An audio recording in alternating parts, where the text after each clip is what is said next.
are going to make some pancakes. We're going to take our 2½ cups of flour and put it in a sifter along with our baking powder, sugar, and salt.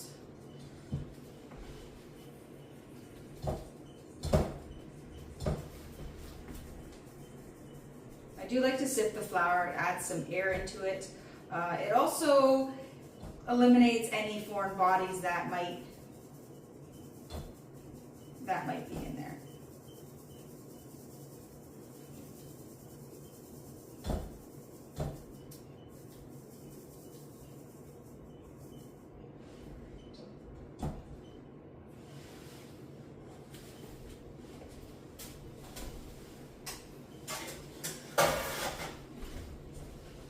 All right, in a separate bowl, I'm going to put all our liquid ingredients. We have our milk, our butter, our egg, and I've added vanilla as well. And you're going to whisk that together.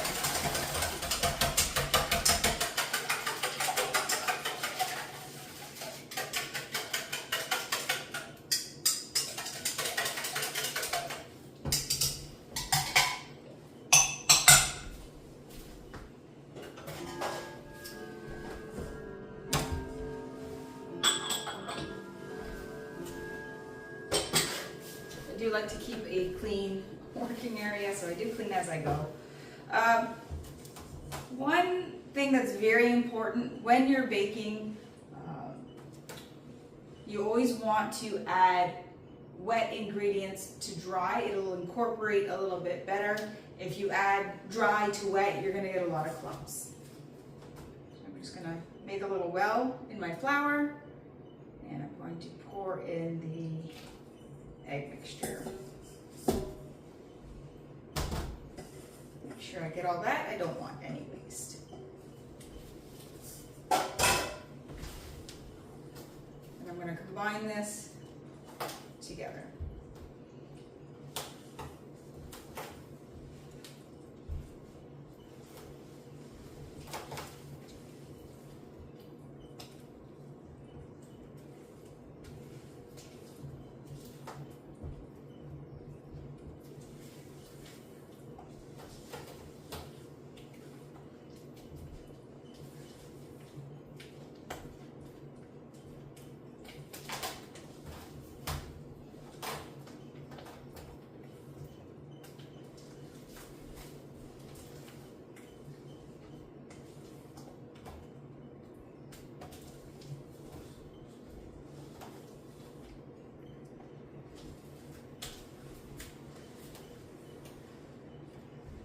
Make sure you're scraping the sides and the bottoms.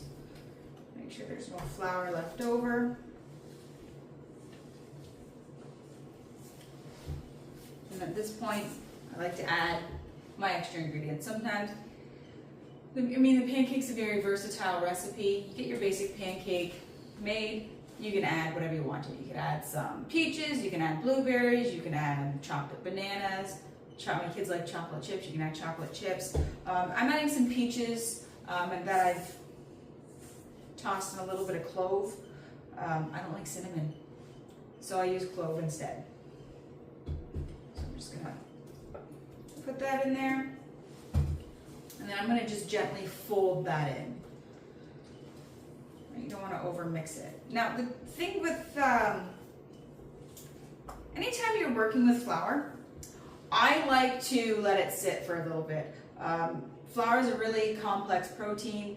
I shouldn't say flour, the gluten is very complex. It's kind of like if you go to the gym and you're working out, building those muscles, you need that rest period. Gluten's the same way.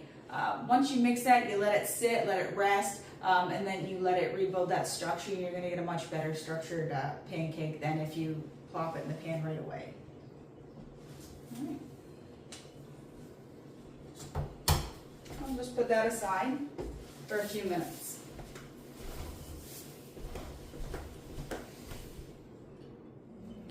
All right, I've changed positions a little bit to show you how to cook the pancakes.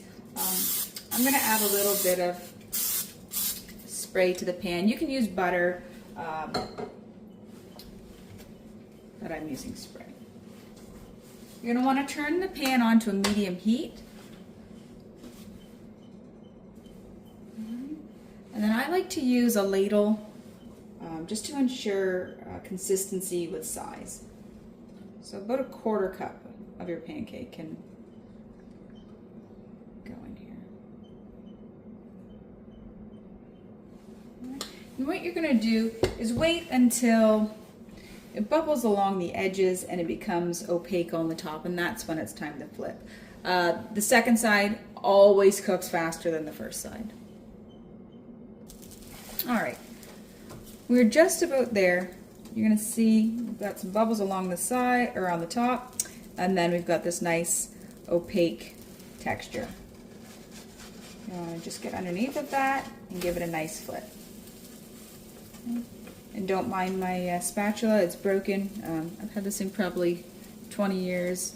It'll be a sad day when it has to go in the garbage. You just have the things that you like to use, and this is one of them. All right.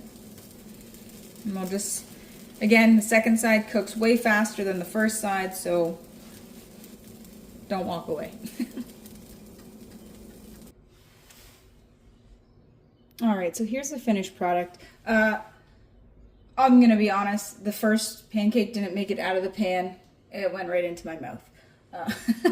It's not quite peach season, and I've been craving peach cobbler, and these are what they taste like. It's more of like a peach cobbler pancake. So anyways, when you're done with your pancake, garnish is always important. This one, I'm not a maple syrup person. So I'm just gonna dust it with a little bit of icing sugar.